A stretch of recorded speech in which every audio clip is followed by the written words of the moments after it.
Hi, ako si DC Meiji Manzuka, si Sheila Marie Bariga. Ang good attitude ni Sheila Marie Bariga kay digid like butan, mahinatagon, marespetoon niya babay. Then basta like kanang like nagani limos na yagin tagaan sa public bisag sa asa tagaan gina niya sa mutag mga bata yagin tagaan. Then ang bad attitude po ni Shami kani gid ni mas grabe. Sorry Sham, basta naging mi sa public nga place nagani di mo respeto niya, di niya respetoon pod. Kay bao na mo unsa nga depende og unsay ibuhat sa tawo niya.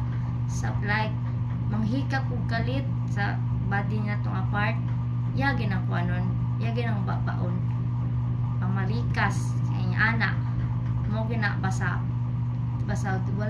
dili siya mo respeto ni Shami. Then napailain basta mawagtahan gina siya og respeto, magtubag-tubag gina sa siyang ginikanan. Samot na grabe na ang isulti siyang ginikanan niya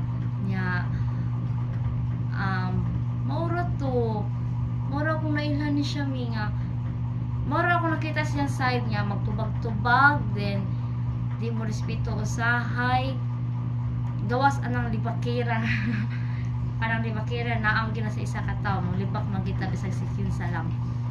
Pero basta moro to akong nailhan ni Shami nga dili siya mo respeto. If di siya respetoon sa isa ka tao, then moro to. Thank you.